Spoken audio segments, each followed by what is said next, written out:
Today we are going to discuss about diagnosing low back pain.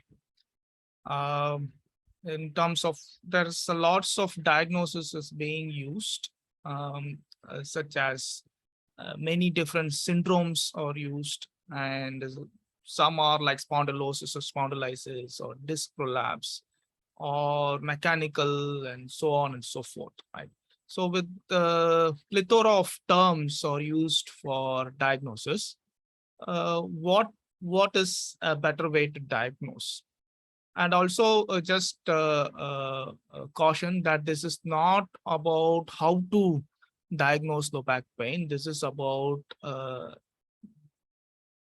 the idea of diagnosing when it comes to low back pain. So as usual, we have Mr. Hariom with us. Let me start off this discussion by asking about diagnosis in general. Then we'll move on to specifically to low back pain. So what is diagnosis according to you? I'm not sure whether, according to me, there's an answer. But anyway, I think that it's a title given to a disease, illness, or something like that. What's the value of that title is, again, uniformity. Everybody, if I say back pain, everybody knows what does that mean. And the next thing from that, ultimately, it is not about understanding what it means. It's about treatment. So for that particular title, which we have given, what is the best way to manage? Again, it all has to be homogenized to a certain extent. So I think that's the value of having a title, I suppose. Right. So diagnostic title. Yeah. So diagnosis is basically giving a title or a label for a group of symptoms. And the value of it is very much on because it's going to guide our management, isn't it? So if we diagnose, say, for example, if we diagnose something as a hemorrhagic stroke, that will have a direct consequence in the choice of treatment, as opposed to if you choose an ischemic stroke. Right. So I think that's a good example. Yeah. So the point is, such diagnosis has a value, right? And the challenge for us as physiotherapists is when we are trying to use the similar terminology or similar ideas into physiotherapy, right? Sometimes we are when we really don't have a specific treatment for different diagnostic classification, this becomes confusing. Say, for example, if we use the SERM terminology, and also the reason why we are discussing about diagnosing low back pain is that, let us say we have 3 different diagnoses for low back pain. Let us say lumbar spondylosis, or a postural syndrome, or mechanical back pain, or even disc prolapse, right? So the question is how these different terms or so-called diagnosis,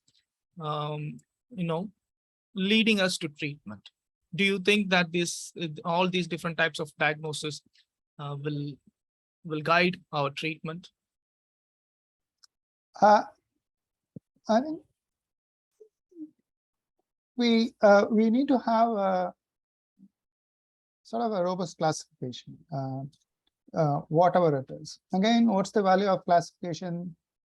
Because the prognosis is different in the different classifications we make, or the treatment itself is slightly different in each classified label, I suppose. Now, in case of back pain, I think there are 2 major classifications or sub-classifications of back pain. We'll leave alone the red flags. We are not going to look into those things, I suppose. Whether there is the back pain is neural origin or for lack of better word, a non-neural origin. Because a neural origin, I suppose the symptoms are different, the prognosis is different, even if a treatment may not be that different, but it has its own set of issues. Unlike when we have back pain because of non-neural issues, that is muscles, joints, something like that. So that classification is a better choice rather than classifying it as lumbar spondylosis or trigger points or one is short, longer, that kind of issues. Right. Also that when we say diagnosis, other value is it's also pointing towards the cause, etiology, and pathophysiology. Let us say if a condition is diagnosed as Parkinson's disease, right? It also tells us what's the pathology, right? What's the etiology also. So there it can really be helpful for us to plan management.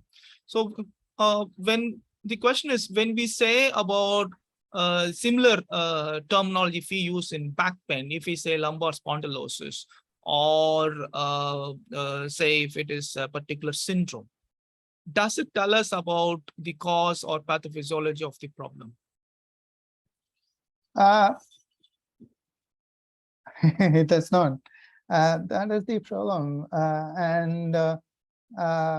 Even though we need to have etiology and pathology and things like that to have a better treatment, most of the time, surprisingly, it is not.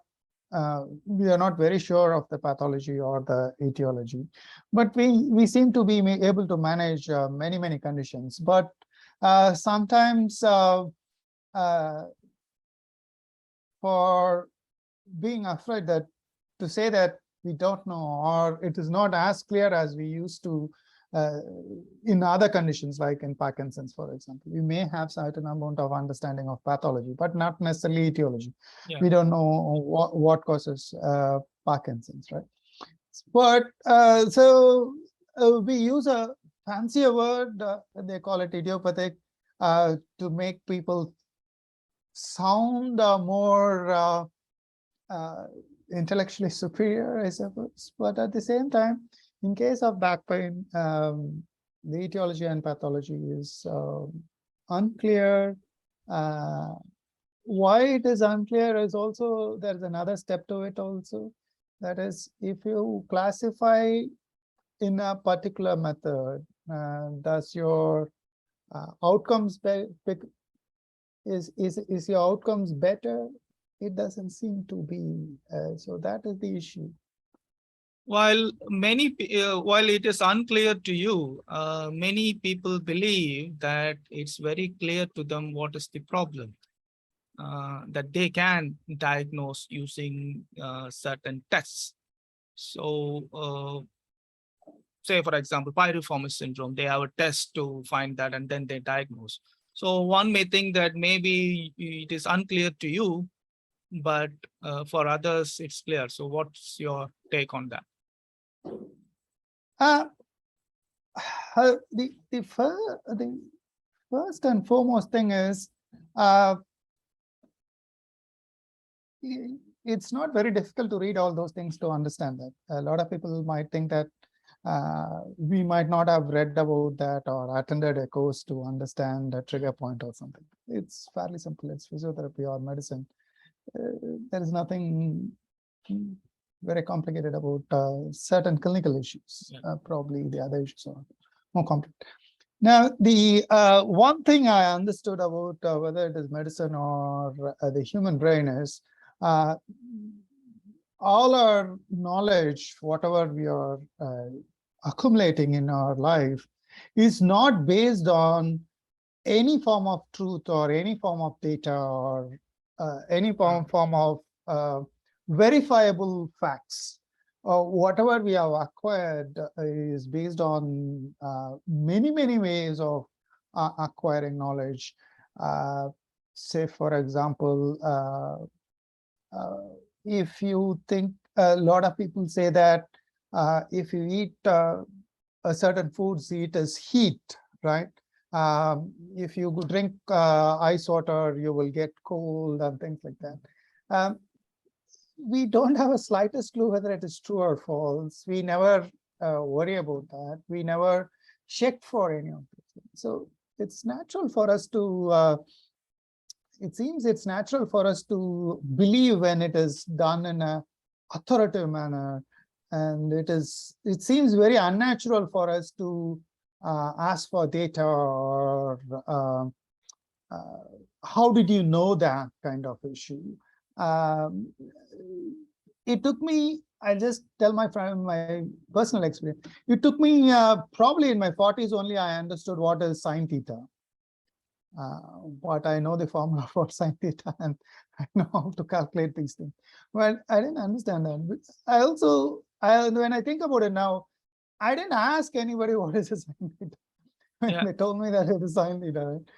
So it's just the way we acquire knowledge, and even if the data is on your face, after some time, for a lot of people, it is difficult to change their mind. Right. So you're saying that those who are doing some tests and diagnosing with certainty, they are not aware that that certainty comes from their beliefs, not facts. This Correct. is something we have discussed in the last video also, when Shirley Shorman's movement system diagnosis. Well, even two people who are apparently experts in the system, when they were asked to diagnose using the same system, they are not able to agree. See, Correct. this contradiction comes when you actually compare. But if the two experts are practicing and they would think that they have diagnosed it right.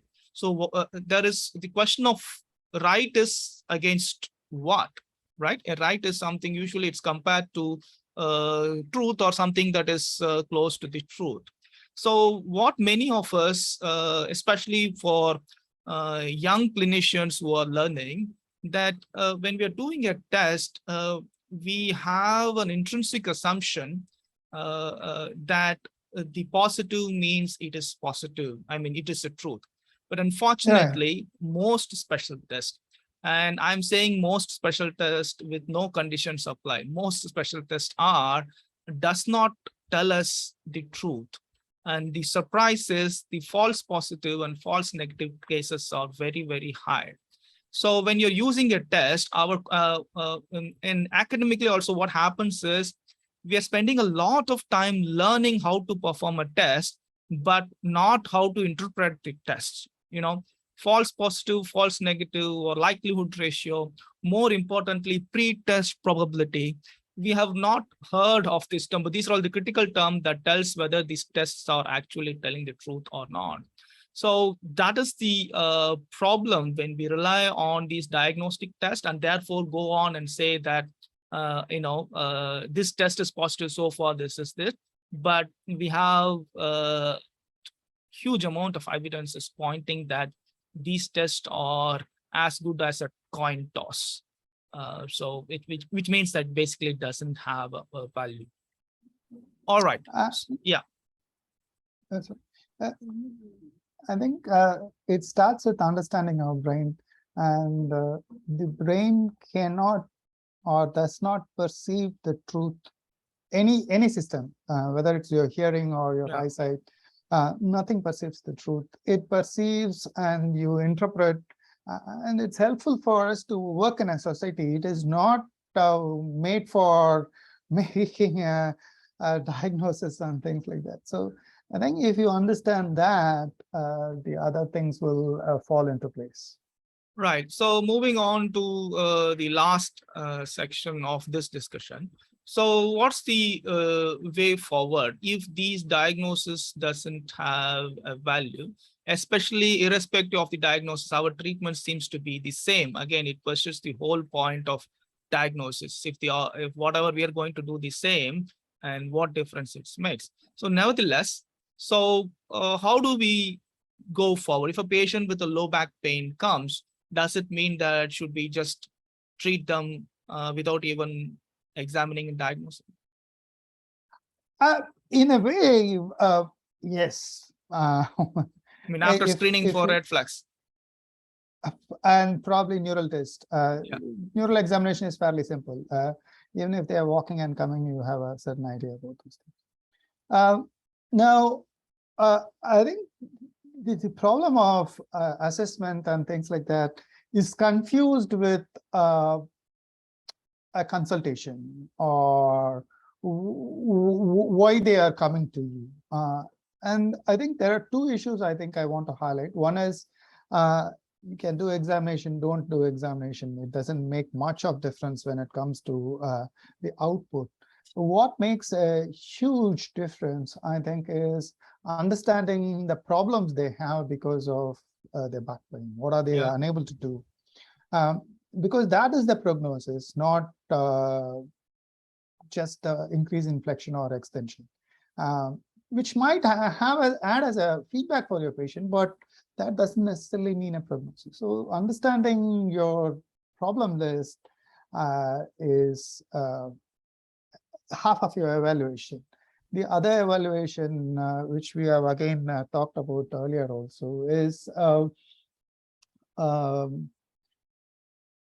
being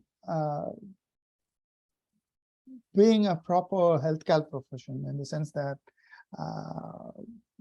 don't make them more worried by saying you're riding the bike, so you're having back pain, your bones are crumbled, you have bad posture, that kind of nonsensical things. And listen to what they are saying, and basically, if they have doubts, make them understand that. I think that is the crux of it, which we seem to miss it out.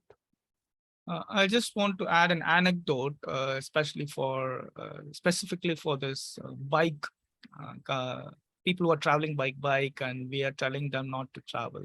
When I was working in a hospital, like a long time ago, right, I was working with an orthopedic surgeon. So this is the common advice I used to give, that the patient was there and he was traveling like 40-60 kilometers a day. So I told him that you might want to cut down on it.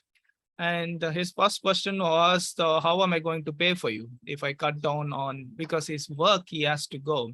Nevertheless, he came by bike to the hospital, and he took the treatment, and for couple of weeks he went by a bike, and he gotten better.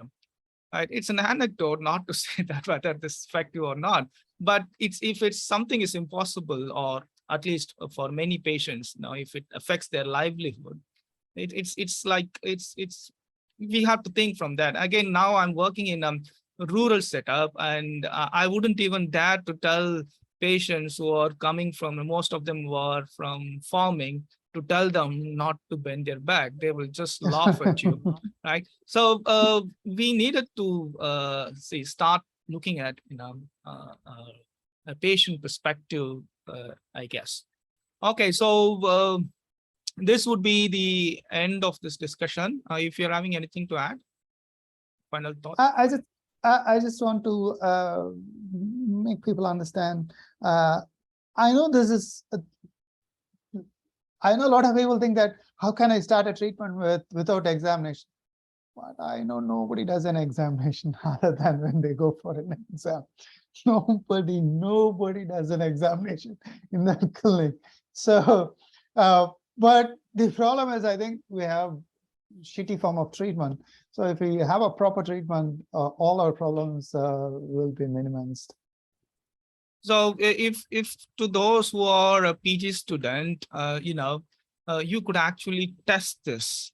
You can have a group of people who are examined, and then outcome evaluate, and you have a group of people where you only do screening for red flags and rule out any contraindication, and directly go for a treatment. Compare the outcomes. See, this is more scientific way of evaluating whether what we are saying is true or not, rather than just getting offended or whatever, right? So please try. Anybody, I don't You know, can your just guide do will for agree. two patients Yeah. screened and two patient Yeah. without evaluation, I suppose. And that doesn't make value of physiotherapist any less or not, right? That's our value is in contributing to the outcome, not necessarily whatever process that we are doing in. Okay, so that's all we have. Some of the feedback I received is quite a few people find it very difficult to understand what we are talking. My only suggestion is you need to stay there for some more time to eventually get there. Okay, anyway, thank you for watching, and we will come up with another video very soon.